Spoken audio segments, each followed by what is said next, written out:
Alex Marquardt is just outside the Capitol for us. Alex, where exactly are you and what are you seeing?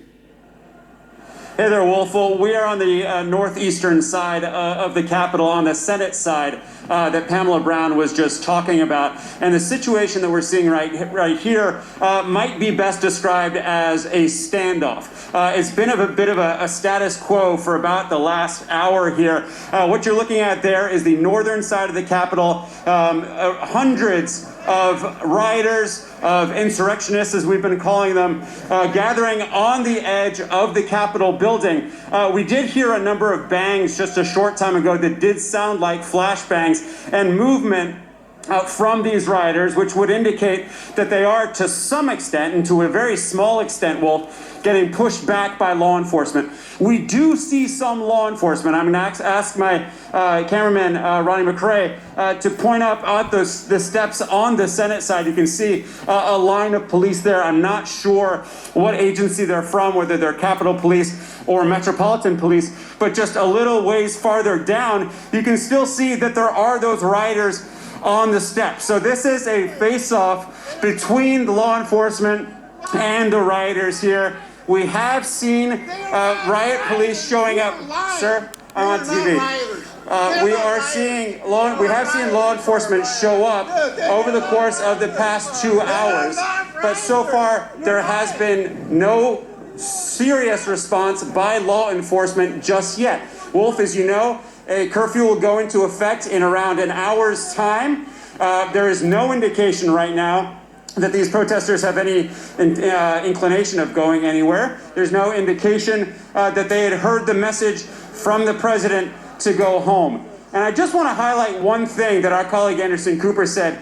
Back in last summer, when the president walked over to St. John's Church and had that entire area cleared out, those protesters were doing far less than something like storming the Capitol. And so far, we have seen very little in terms of response from law enforcement, Wolf. All right, I want you to be careful over there. I know it's going to be dark very, very soon. I'm really worried about what's going to happen once it's dark outside. Pete Montine is also just outside the U.S. Capitol. Pete, where are you? What are you seeing?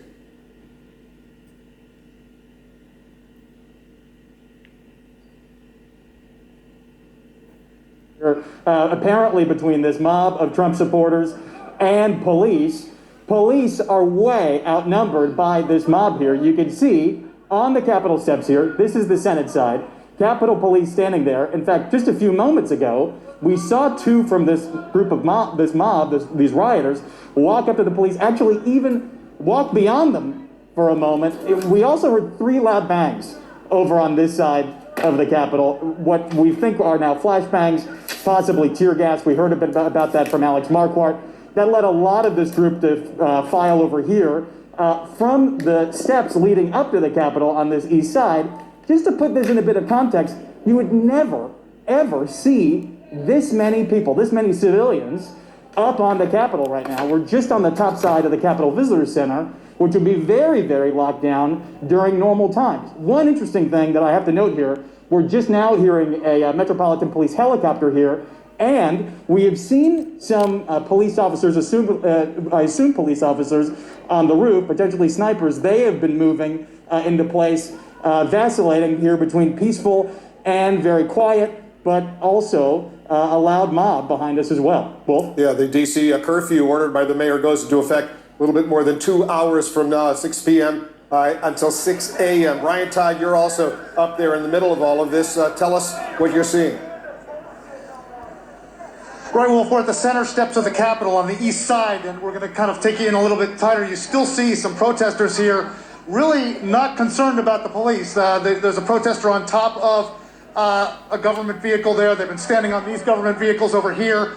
This staircase, this center steps was packed a short time ago, and the police were standing just kind of to the side watching them. The area where we saw, Alex and Pete reporting from a little bit earlier is over there. We did see some smoke from some smoke grenades being deployed over there. And that crowd over there kind of pushed back.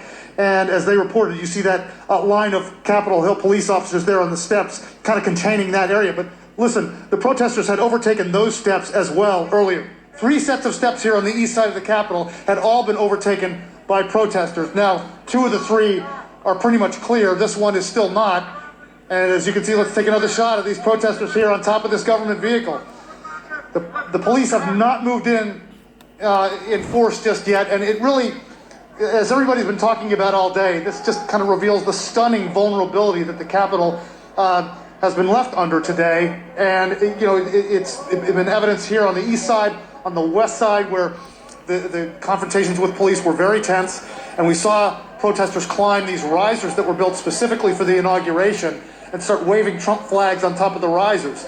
So they were allowed to, get almost anywhere they wanted on the Capitol grounds today. And as of now, we hear reports that the police are coming. We hear reports that the National Guard is coming in great numbers. You're not seeing it here, Wolf.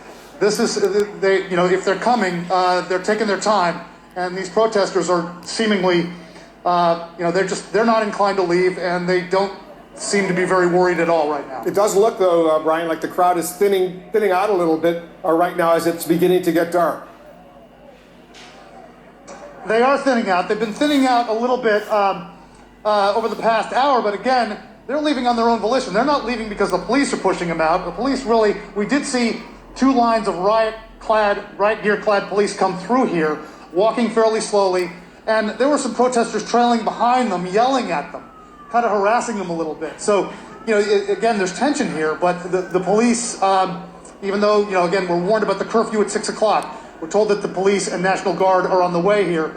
But, right now, if these crowds are leaving, they're leaving on their own. And we can show you another shot of over here. There was some movement here of some protesters, again, where the smoke grenades went off. And, the rioters had been pushed back there after some smoke grenades went off a short time ago. So, again, these people, are still here. Some of them say they're going to stay here, but, when the police arrive in force, there could be some real tension here and possibly some violence. Well, 2 hours until that curfew goes into effect. Brian, be safe over there. Be careful. The former D.C. police chief, Charles Ramsey, who was also the police commissioner in Philadelphia, is joining us right now. It's 1 hour from now, a little bit more than 1 hour from now. Chief Ramsey, you were the police chief here in the nation's capital. What do you think about this decision to have a curfew from 6 p.m. until 6 a.m.? Well, it's a good move.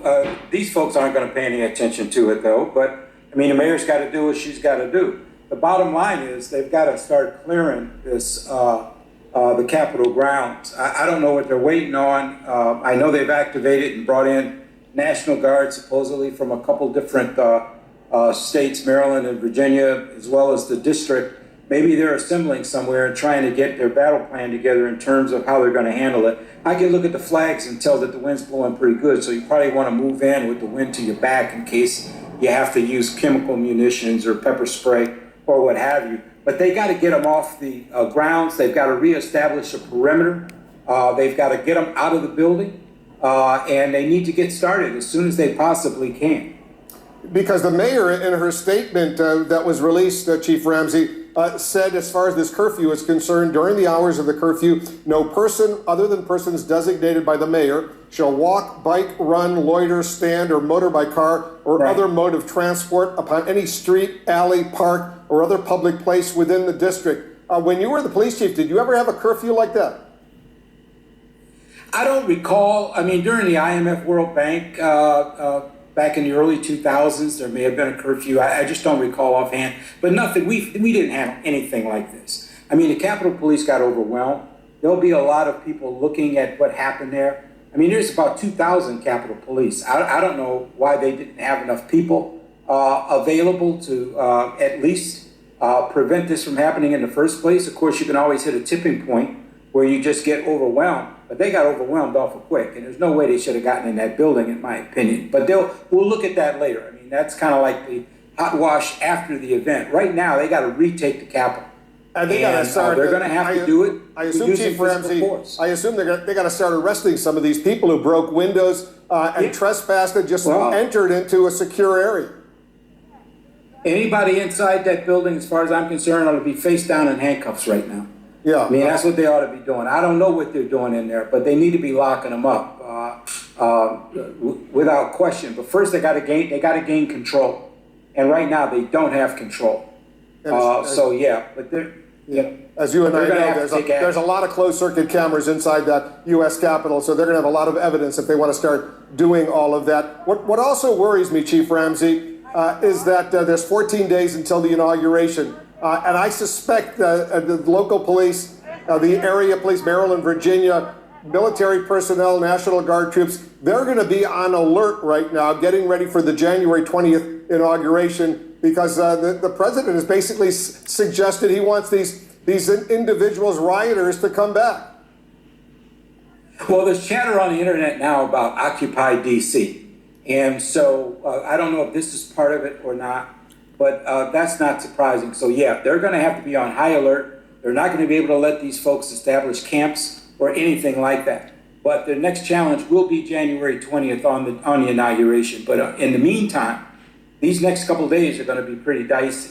And hopefully you don't get protesters show up that decide they're going to come out now in support of Biden or what have you. I mean, this is a mess. So they better establish control as soon as possible. But let me tell you, it's not going to be pretty. They're going to have to use physical force to get these folks moving and out of there. But they've got to take back the Capitol. There's no two ways about it. Chief Ramsey, stand by. We're looking at the riot police that are now beginning to converge up on Capitol Hill. Brian Todd, you're up there. You're watching what's going on. Tell us.